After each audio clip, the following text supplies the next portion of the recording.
At 17, I walked into my own birthday dinner and realized I was a guest at a table that used to be mine. The dining room still smelled like my favorite cedarwood candles and roasted garlic. There were 12 seats, 11 of them filled. One was empty, but not for me. That seat belonged to Chloe now. My cousin, younger than me, newer than me, better than me, according to my mother. I stood at the edge of the room, waiting for someone, anyone, to say happy birthday. No one looked up, not until Chloe waved, confused. "Oh, you're here." My mother glanced over, not warmly, not with guilt, just calculation.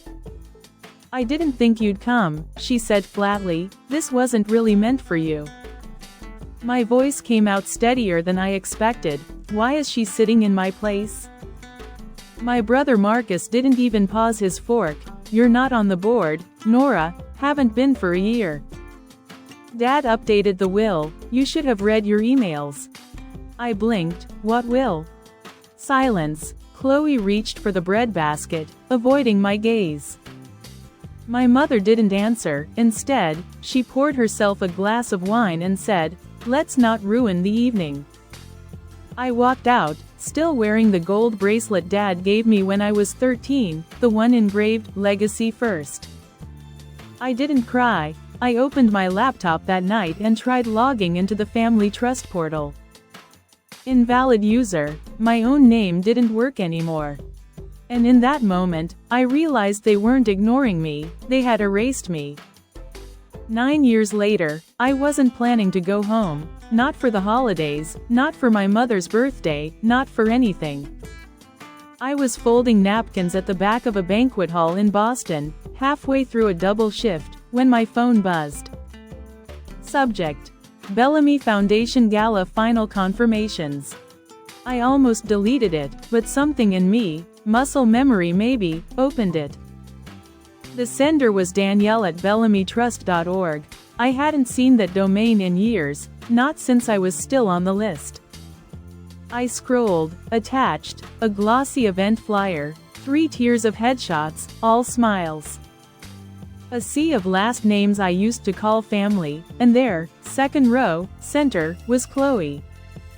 Wearing the navy dress my mother used to wear at galas, honoring Chloe Bellamy, future director, Youth Legacy Programs. Underneath, her quote: "Our family believes in shaping leaders through unity and tradition." Unity, tradition, I choked on a laugh. My name wasn't on the list, of course not as a guest, not as a legacy. But in the email footer, where they listed previous contacts, was something strange. Nora B., archived mailing list. Someone had checked the wrong box, someone had left a door open. I hit print, folded the flyer, slipped it in my bag like evidence. And that night, I opened a file I hadn't touched in years. Screenshots, contracts, clauses, names. One folder labeled, "What They Forgot." Inside, I found something even better than proof, an unsigned clause from my grandmother's trust with my name still intact. They erased me from the party, but they forgot to erase me from the power. I sat on the edge of my bed, still in my catering uniform, still holding that printed flyer like it owed me something. It didn't, neither did they. For years, I told myself I was done looking back. That they'd made their choice, and I had made mine. Survival, independence, silence. But the flyer wouldn't let go. Chloe's smile burned through the paper like it knew. I opened the manila folder I kept under my mattress. My roommate once asked if it was old tax returns, not quite. Inside, digital printouts, scribbled notes, screenshots of trust documents before they blocked my login. A photo of me and my grandmother, the last woman who actually said my name without flinching. And then, a letter, addressed to Miss Nora Bellamy from Bellamy Legal Office, dated 8 years ago, unopened. I tore the envelope open with shaking hands. Inside, a draft amendment to the trust. There were 2 versions. one with my name crossed out, and one where it wasn't. Stamped. Not finalized. I should have closed the folder. I should have gone to sleep. But my phone buzzed. Unknown number. They're going to name Chloe as heir at the gala. Your name's still buried in the paperwork. Figured you deserved a chance to speak before they bury that too. JB. I stared at the screen. JB. I hadn't heard that name since I was 17. Jeffrey Barnes, the family's former accountant, fired the same year I vanished. And just like that, the silence cracked. They thought they buried me in paperwork. They forgot some ghosts keep receipts. I arrived in Vermont at sunrise, the kind of sunrise that used to mean something. Family ski trips, Christmas cards, legacy. Now, just cold light through a cracked windshield and an Airbnb host who left the key under a rock. I didn't tell anyone I was coming. I didn't have to. The land remembered me, even if the people tried not to. Instead of going straight to the hotel where the gala was being held, I drove to a small cottage on the edge of Bellamy Lake, my grandmother's cottage. Technically, it belonged to the foundation now, but no one touched it, not since her funeral. They couldn't sell it. She'd put one strange clause in her will. This house shall remain untouched unless opened by someone who knows where the photo frame is cracked. I did. It was in the hallway, second from the left, just above the old mirror. A photo of us. I was 8, holding her hand, wearing her pearls. The frame had a split in the back, and behind it, taped neatly, was a folded note. If you're reading this, they've tried to erase you, but you are still a Bellamy, and they don't get to decide who holds this name. Tucked inside, a small brass key and an original copy of the Bellamy Trust. The one before all the edits. My name was there, bold, legal, intact. Nora Elise Bellamy, direct line, second beneficiary. They thought I forgot who I was. They didn't expect I'd return to the only person who never asked me to prove it. They didn't expect the paper trail she left behind. And they sure as hell didn't expect me to remember where it started. I didn't want a new dress. I wanted the dress. The one my mother wore when she cut the ribbon on the Bellamy Foundation's first building. The one I remembered from the newspaper clipping that used to hang in my childhood room before they replaced it with Chloe's photos. Midnight navy, floor length, modest neckline, power stitched into every seam. I found it at a high-end vintage consignment in town. The owner gasped when I pulled it from the back rack. "Oh, this is one of the originals. It belonged to the Bellamy family."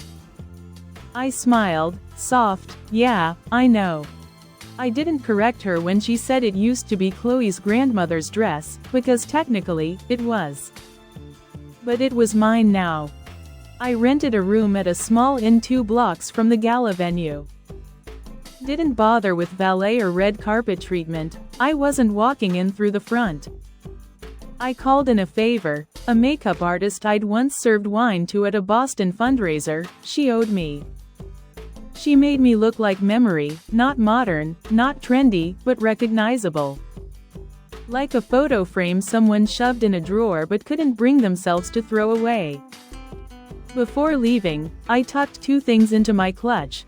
A printed copy of the trust clause with my name. A folded note from my grandmother. Then I looked in the mirror, not to admire myself, but to say goodbye to the version of me that thought silence was safer. Tonight, I wasn't coming for an apology, I was coming for the microphone. I walked into the Bellamy Foundation Gala at 7:41 p.m., not through the front, through the staff entrance. A waiter held the door. He didn't ask for a name, he just looked at me like he was sure I belonged somewhere important. He just couldn't remember where. That was the point. The ballroom was a polished lie, crystal chandeliers, gold trim on white linen. Guests sipping champagne and complimenting each other's legacies. I floated between tables like smoke, no name tag, no seat assignment, but eyes followed. A few people squinted, like they were trying to place me, maybe from school, maybe from a newspaper years ago. At the welcome table, I picked up a gala program. I flipped it open. 3 pages of honorees. Chloe had a full column: rising leader, mentor, inherited vision. I wasn't there, of course not. Then I noticed the legacy wall, a hallway lined with framed photos of 3 generations of Bellamy's, founders, donors, family portraits. I walked it slowly, row after row. My mother as a young woman, my siblings, Chloe in her prep school uniform. Then I saw it. One frame hung slightly crooked. The brass plaque read, "Bellamy Children, 2009, Family Day." But the photo inside was wrong, too much white space on the left. I looked closer. Whoever updated it had cropped me out. The original still faintly visible through the backing glass. And behind the frame, tucked loosely, was the real photo, the whole photo, me in the center. But someone had taken a red pen and drawn an X through my face. I didn't cry. I took a picture of it and slipped the USB into the AV laptop behind the curtain. If they wanted to erase me from the program, I'd just write my own chapter. They say every gala has a moment. Mine started at 8:19 p.m. Chloe had just stepped onto the stage, draped in white satin and the family's attention. Applause rippled across the ballroom like polite thunder. The MC leaned into the mic. "Tonight, we honor a new generation, a woman of grace, vision, and the Bellamy name in full." The lights dimmed for the presentation reel, except that wasn't the reel they expected. Instead of Chloe's curated montage, the screens flickered, then turned black. A voice filled the room, mine, clear, calm, undeniable. "Some of you know me, some of you were told to forget me." Heads turned, some gasped, others just stared. "My name is Nora Elise Bellamy. I was born into this family. I was raised in this room. I ate at that table, wore that bracelet, earned that scholarship, and then I was erased." Behind me, on screen, the old family photo appeared, unedited, me dead center, smiling, alive. Followed by the version they replaced it with, cropped, redacted. Murmurs rippled, then came the trust document, my name, my legal status, uncrossed, valid, still binding. I stepped onto the side of the stage, spotlight catching the navy blue of my dress, my mother's dress. You cannot erase someone and still keep their legacy. You cannot silence a child and call it unity. You cannot fake tradition on top of a broken truth. Someone in the crowd clapped, then another. Chloe stood frozen, her note cards trembling. My mother sat stiff, white-knuckling her glass. And me, I didn't wait for permission, I just said what I came to say. "I'm not here to take anything, I'm here to remind you it was mine all along." Silence isn't always empty, sometimes it's louder than applause. That's what filled the ballroom after I spoke. No one moved, no one clinked a glass, no polite laugh or fake cough to reset the mood. Until my mother stood, she didn't rush, she glided, like she was still in control of the narrative. Like the story hadn't just been ripped from her hands. She stepped up beside Chloe, one hand on the podium, the other on her pearls. "Nora, sweetheart," she said, voice velveted and brittle, "this isn't the place." I met her eyes. Then where has the place been all these years? She pressed her lips into a practiced smile. "We can talk after the event. Let's not make a scene." "You already did," I said. "You just weren't expecting me to show up in it." Behind us, the screen still showed the document, the clause with my name, legal, stamped, undeniable. Then came the sound no one expected. A chair scraped, a man stood in the back. Jeffrey Barnes, JB, former accountant, exiled when he asked too many questions. He held up a folder. The Foundation's books don't lie, but people do, and I've kept copies. My mother paled. Chloe snapped, "This is slander, she's just here for attention." I didn't flinch. I'm here for truth. Attention just followed it in. A woman near the front stood up, then a man near the doors. And then, finally, someone started clapping again, but it wasn't for Chloe this time. It wasn't for legacy, it was for justice.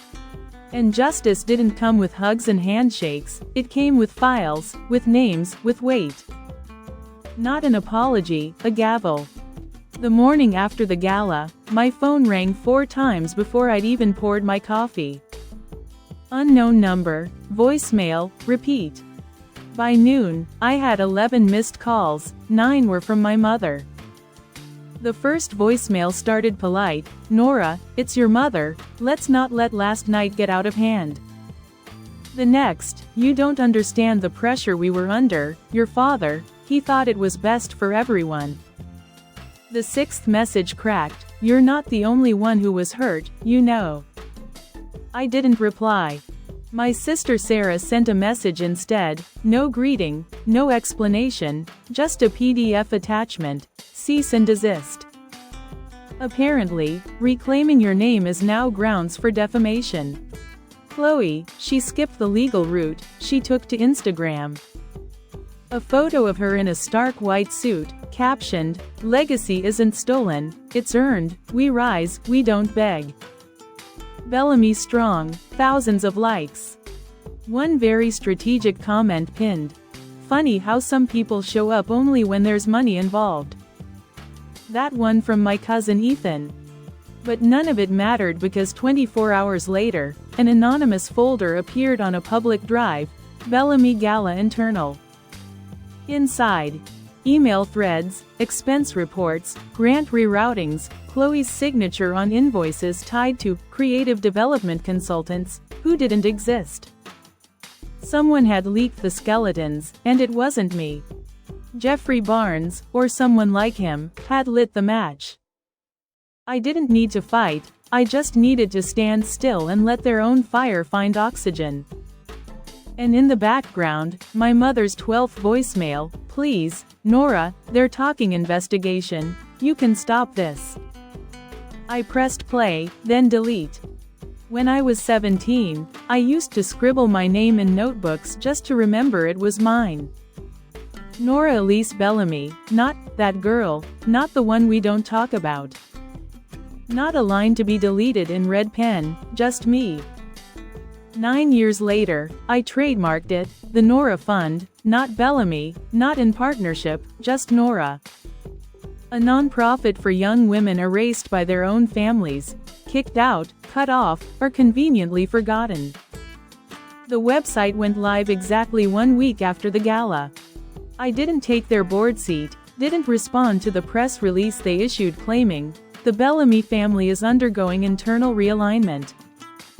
Didn't respond to the message from the family lawyer offering a revised trust. I didn't want the seat, I wanted the silence that followed my name to finally feel like power, not punishment. I took the key from my grandmother's cottage, hung it on a chain around my neck. I bought the property back, not as a Bellamy heir, but as a private citizen. Then I posted a single photo on the Nora Fund's homepage. A gold bracelet, the one my father gave me when I was 13, engraved, "Legacy First." Underneath, I wrote, "Some legacies are built with silence, others are reclaimed with fire." No comments, no hashtags, no faces, just the words. Because names can be taken, but identity, that's earned. And I didn't earn mine by being polite, I earned it by surviving the erasure. And spelling it out louder than they ever thought I would. A month after the gala, the Bellamy Foundation unveiled a new logo. No press release mentioned my name, no apology, just rebranding. Realignment was their word of choice. Chloe quietly stepped down, no scandal, just personal refocusing. My mother gave an exclusive interview to the Vermont Legacy Tribune.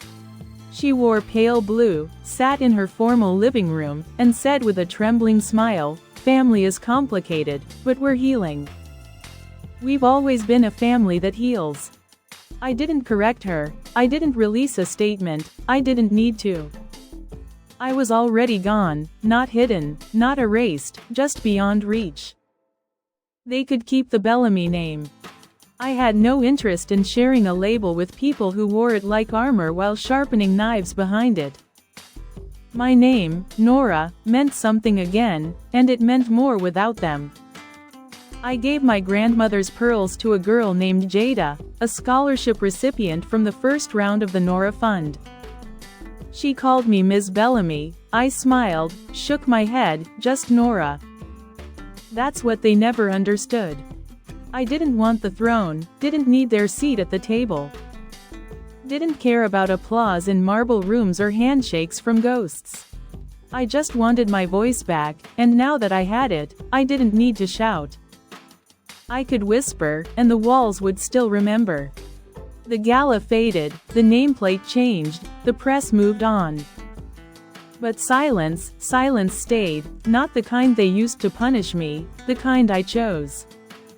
Some nights, I still wake up thinking I'm 17. That if I knock on the kitchen door, someone will answer. But they don't, and that's okay. Because I no longer need the door to be open, I built another one. Last week, I gave a talk at a local university, not a grand TED stage. Just a modest auditorium with folding chairs and girls who took notes like their lives depended on it. One raised her hand, nervous, bright. "How did you forgive them?" I paused, then I told the truth, I didn't. I just stopped asking them to explain who I am. That was always the problem. I was too loud to be obedient, too quiet to be listened to. Too inconvenient to keep around. So they told a story where I didn't exist, and I let them, for a while. But silence has an expiration date, and mine came dressed in navy blue. Standing beneath a chandelier, holding a document they thought would stay buried. They called me bitter, then they called me bold. But they never called me by my name, not until I forced them to read it aloud.